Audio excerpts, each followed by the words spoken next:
Hi all, welcome to Brain Accounting tutorial. In today's video, we are going to discuss a new chapter from 12th Standard Accountancy, Unit 5, Admission of a Partner.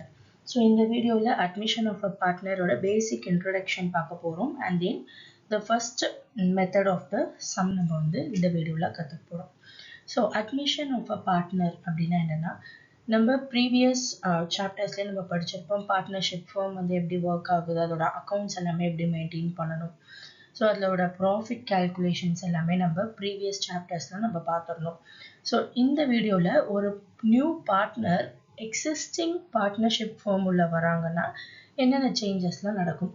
அதாவது already ஒரு partnership company run ஆகிட்டுருக்கு, ஒரு நியூவாக ஒரு partner உள்ளே வந்து entry ஆகுறாங்க, நியூவாக அட்மிஷன் ஆகுறாங்க அப்படின்னா ஸோ அப்போ இருக்கிற பார்ட்னர்ஷிப் ஃபார்மில் என்னென்ன சேஞ்சஸ் எல்லாமே நடக்கும் அப்படின்றத பற்றி தான் இந்த சாப்டரில் நம்ம பார்க்க போகிறோம். வேறஸ் ஆன் த யூனிட் 6 பார்த்தீங்கன்னா retirement of a partner. Already run ஆகிட்டு இருக்கிற பார்ட்னர்ஷிப் ஃபார்ம்லேருந்து ஒரு பார்ட்னர் ரிட்டையர் ஆகுறாங்க, வெளியே வராங்கன்னா என்னென்ன சேஞ்சஸ்லாம் நடக்கும் அப்படின்றது இந்த 2 சாப்டரில் பார்ப்பீங்க. ஸோ இப்போ இந்த வீடியோவில் நம்ம எந்த சீரீஸ் பார்க்க போகிறோம்னா யூனிட் 5ல தான் பார்க்க போகிறோம். யூனிட் 5ஓட இன்ட்ரடக்ஷன் வீடியோ தான் இந்த வீடியோ. எஸ், ஸோ உங்களுக்கு இன்ட்ரடக்ஷனில் பாருங்கள், a person may join as a new partner in an existing partnership firm. This is called admission of a partner. ஒரு நியூ பார்ட்னர் ஆல்ரெடி ரன் ஆகிட்டு இருக்கிற ஒரு பார்ட்னர்ஷிப் ஃபார்மில் வந்து உள்ள ஜாயின் ஆகலாம். அதுதான் என்னது, admission of a partner. The purpose of admission of a new partner may be rise to additional capital for expansion of business or managerial skill of the new partner or both.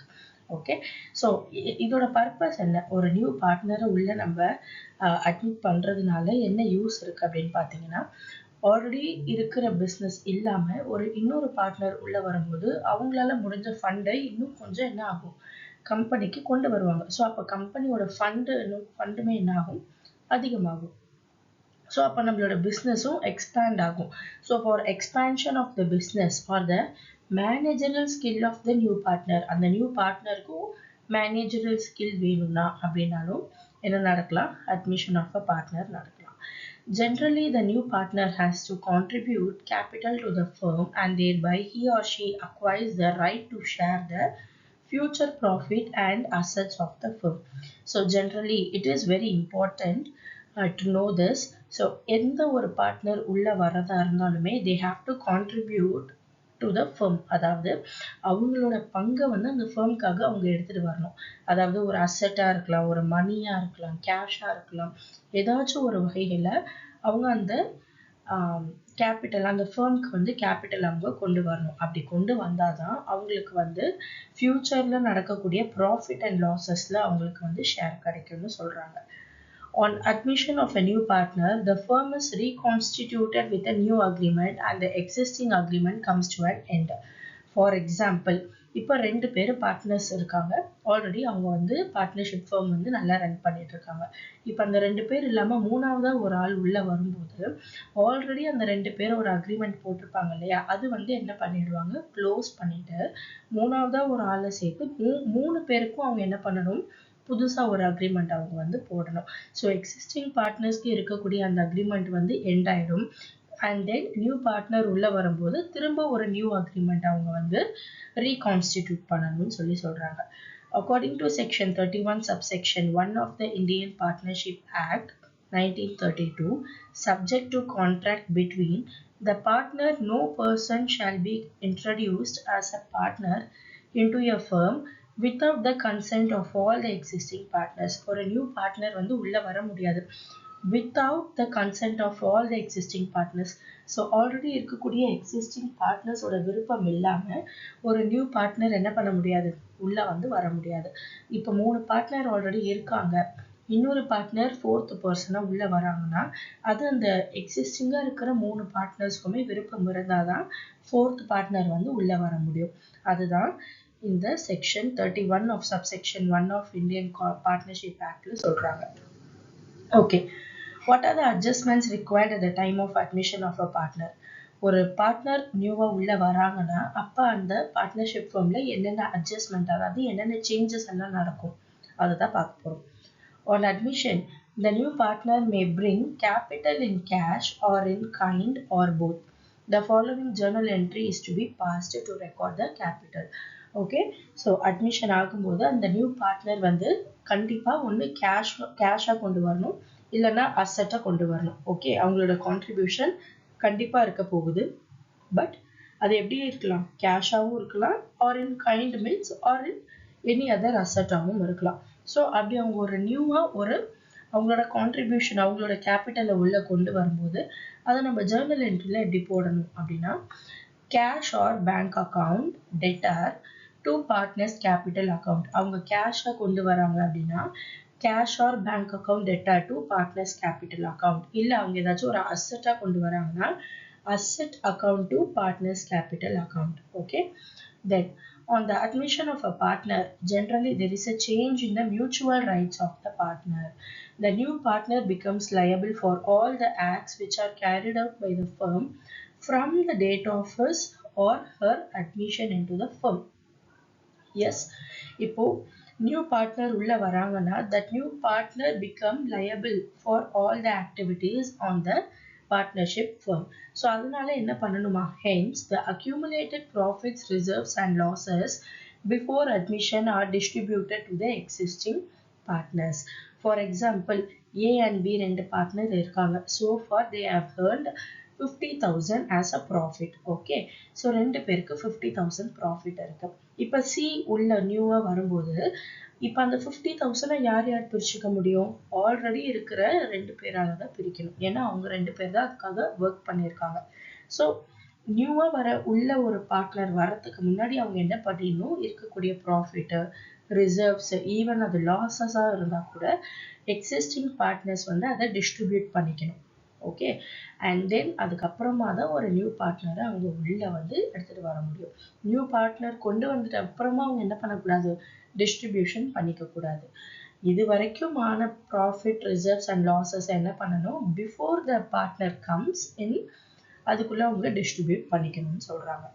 Similarly asset and liabilities are to be revalued and the profit or loss on revaluation is to be distributed to the existing partners.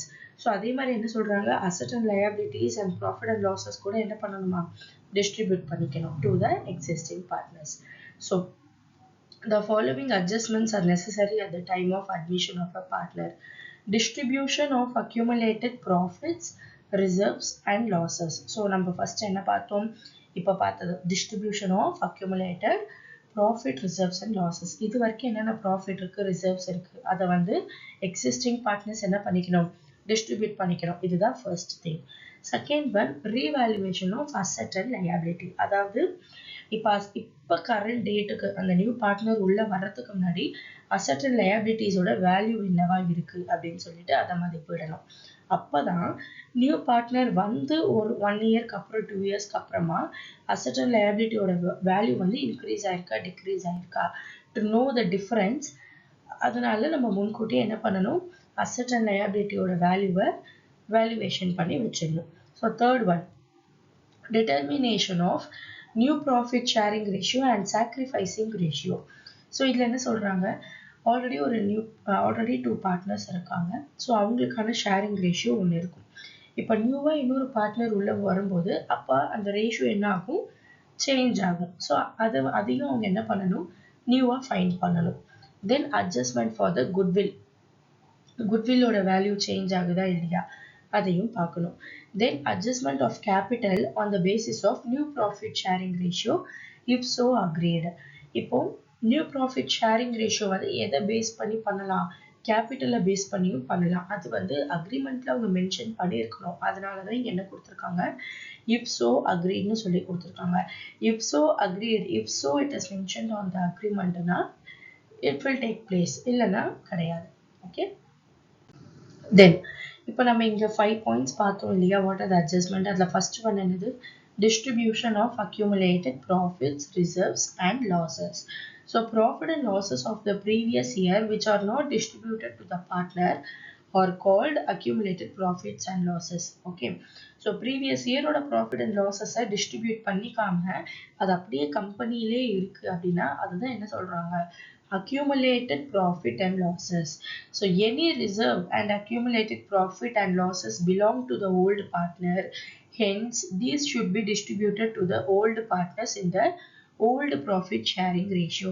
அந்த மாதிரி ஏதாச்சும் profit and loss இல்லை reserves ஏதாச்சும் கொடுக்காம இருக்குன்னா அந்த reserves அந்த profit அந்த லாஸஸ் என்ன பண்ணணும், ஓல்டு பார்ட்னர்ஸ் தான் பிரிச்சுக்கணும். ஆன் ஓல்டு ப்ராஃபிட் ஷேரிங் ரேஷியோவில் தான் பிரிச்சுக்கணும்.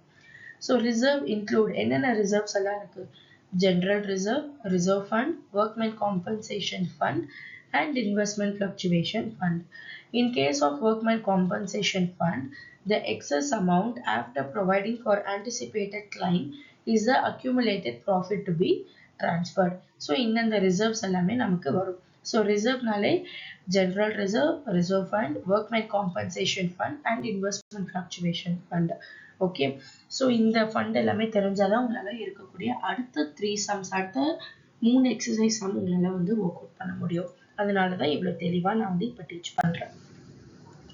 Okay, for transferring the accumulated profit and reserve க்கு ஒரு entry, loss க்கு ஒரு entry. Profit and reserves நம்ம transfer பண்ணனும்னா what is entry?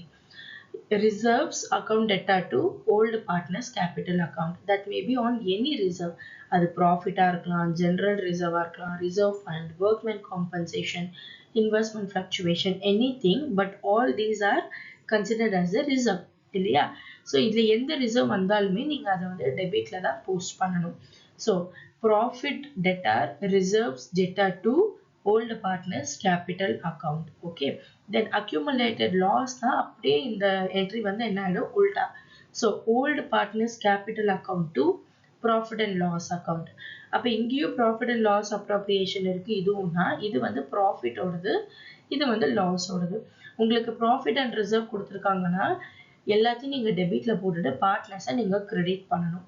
இல்லை உங்களுக்கு லாஸ் கொடுத்துருக்காங்கன்னா பார்ட்னர்ஸை டெபிட் பண்ணிவிட்டு லாஸை நீங்கள் கிரெடிட் பண்ணணும். So this is the basic journal entry for transferring the profit and reserves and accumulated loss.